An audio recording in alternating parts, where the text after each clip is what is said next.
ரொம்ப டயர்டா இருக்கு. இயற்கையான டேட்ஸ், பாதாம், பிஸ்தா, கேஷு அண்ட் ஹனி கொண்டு தயாரிக்கப்பட்ட லயன் டேட் நட் பைட்ஸ். நம்ம அல்ட்ராவோட எல்லா தயாரிப்புகளுமே ஆரோக்கியமான ஃபுட் கிரேட் ஸ்டெயின்லெஸ் ஸ்டீலால் தயாரிக்கப்பட்டது. அல்ட்ரா என்றால் ஆரோக்கியம். பாமக நிறுவனர் ராமதாஸின் சமூக வலைதள கணக்குகளை அன்புமணி தரப்பினர் முடக்கியதாக புகார் எழுந்துள்ளது. இது குறித்து போலீசில் புகார் அளிக்கப்பட்டுள்ளதாக ராமதாஸ் தரப்பினர் கூறினர். பழைய கணக்குகளை செயல்பட விடாமல் வைத்திருப்பதாகவும் புதிய கணக்கை துவக்க இடையூறு செய்வதாகவும் அவர்கள் கூறினர். 28/5/2025 பிறகு பாட்டாளி மக்கள் கட்சியினுடைய நிறுவனர் மற்றும் தலைவர் மருத்துவர் ஐயா அவர்களுடைய முகநூல் கணக்கு, எக்ஸ் தளம், இன்ஸ்டாகிராம் அனைத்தும் முடக்கப்பட்டுள்ளது. இது மூணும் பார்த்தீங்கன்னா,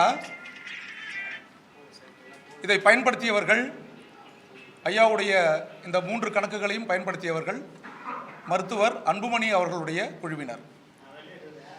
பெயர் சொல்ல வேண்டும் என்று சொன்னால், பாவேந்தன் என்கின்ற நபர் ஒருவர், அருள் ரத்னம் என்பவர், வினோபா பூபதி, வழக்கறிஞர் பாலு, இவர்கள்தான் இந்த 3 கணக்குகளையும் பயன்படுத்தி வந்தனர். அப்போ பார்த்தீங்கன்னா 28/5/2025 பிறகு இது முடக்கப்பட்டிருக்கு. எந்த விதமான செய்திகளும் இல்லை.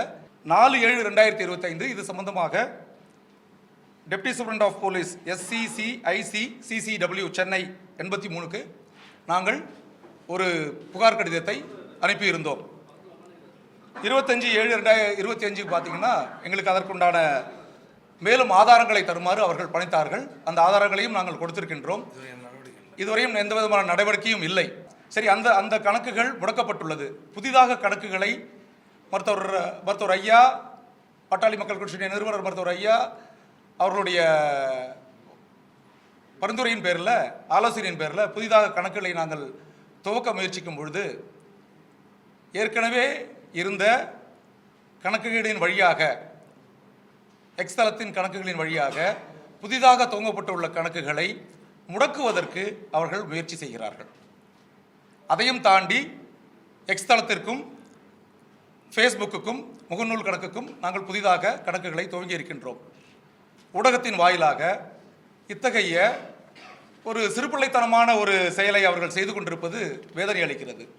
இதற்கு ஒரு முடிவை காவல்துறை அவர்கள், கிரைம் டிபார்ட்மெண்ட் அவர்களின் மூலமாக ஒரு நிரந்தர ஒரு தீர்வை அவர்கள் காணுவார்கள். நாங்கள் புதிதாக பாட்டாளி மக்கள் கட்சியினுடைய நிறுவனர் தலைவர் மருத்துவர் ஐயா அவருடைய ஃபேஸ்புக், எக்ஸ் தளம், இன்ஸ்டா போன்ற கணக்குகளை துவங்கி மறுபடியும் சீரும் சிறப்புமாக அந்த கணக்குகள் செய்திகளையும் தமிழக மக்களுக்கும் பாட்டாளி மக்கள் கட்சியுடைய தொண்டர்களுக்கும் இந்திய அளவிலே செய்திகளை கொண்டு போய் சேர்ப்போம் என்பதை உறுதிபட இந்த நேரத்தில் தெரிவித்துக் கொள்ள விரும்புகின்றேன். ஐயா அவர்கள் எங்களுடைய சட்டமன்ற உறுப்பினர் வாயிலாக இதை சொல்ல ஆசைப்படுறது என்னன்னா, இது எதுவுமே எதார்ச்சியாக நடக்கல. எல்லாரும் நினைக்கிறாங்க இல்லையா, எதாச்சும் அன்றைக்கி மைக்கு தூக்கி போட்டாங்க, கோவம் வந்துருச்சு, எல்லாம் போனாங்க, பேசினாங்க, இந்த பக்கம் ஒரு கும்பல் போனாங்க, அதை ஐயா பார்த்துட்டாரு, அதனால் அவங்கள நீ மறுபடியும் வாங்கன்னு கூப்பிட்டாரு, உட்காரு, இதெல்லாம் எதுவுமே இல்லைங்க. இதை திட்டமிட்டு தான் செய்கிறாங்க. ஏன்னா நானும் எங்களுடைய சேலம் சட்டமன்ற உறுப்பினர் அருளன் அவர்களும் டெல்லியிலையும் இதே சூழ்நிலை தான் சந்தித்தோம். அங்கே போனோடனே உடனே என்ன சொல்கிறாங்க, 22லேருந்து 25 தலைவர் கிடையாது, எங்களுக்கு கொடுத்துருக்க டாக்குமெண்ட் படி 23 26 தாங்கிறாங்க. அப்போ இதுவே எங்களுக்கு ஒரு பெரிய ஷாக்காக இருக்குது. அப்போ இது எல்லாமே என்னென்னா திட்டமிட்டே செஞ்சுட்டு வராங்கிறது தான் இங்கே நாங்கள் சொல்ல வரோம். இது it is a pre planned dispute. இது அவங்க அதை தெரிஞ்சே பிளான் பண்ணி பண்ணுறாங்க. நேற்று பார்த்தீங்கன்னா, நேற்று இரவு சமூக வலைதளத்தில் ஒரு செய்தி என்ன போட்டிருக்காங்க அப்படின்னா, ஒருத்தர் ஐடியிலிருந்து, ஐயாவை GK மணி, சேலம் அருள் போன்றவர்கள் கொலை செய்துவிட்டு பழியை சின்னையா மீது போட போறானுங்க, நம்பியார் டெக்னிக் தாங்க. உங்களுக்கு வேணா வாங்கி வச்சுங்களேன். இந்த ஐடியில் இதே மாதிரி இன்னொரு பையன் கும்பகோணத்தை, இந்த பையன் செய்யாருக்கார பையன், கும்பகோணத்துக்கார பையன் ஒருத்தன் போடுறான் 2 மாதம் முன்னாடி. ஐயாவை கழுத்தில் துண்டை போட்டு கழுத்தில் காலை வச்சு மிரிச்சு ஏன் கொல்லக்கூடாதுன்னு போடுறான். அதுவும் உங்களுக்கு நாங்கள் எடுத்து தரோம். இது எப்படின்னா, ஐயாவை கொலை செய்ய வேண்டும் என்ற முயற்சிக்கே வந்துட்டாங்க. அதான் எனக்கு பயமா இருக்கு. காவல்துறை நடவடிக்கை எடுக்க வேண்டும். நாங்கள் 2 மாதத்துக்கு முன்னாடியே கொடுத்து நடவடிக்கை எடுக்கல. திரும்ப இன்னைக்கு போகிறோம், மீண்டும் இன்னைக்கு போய் சந்திக்க போகிறோம்.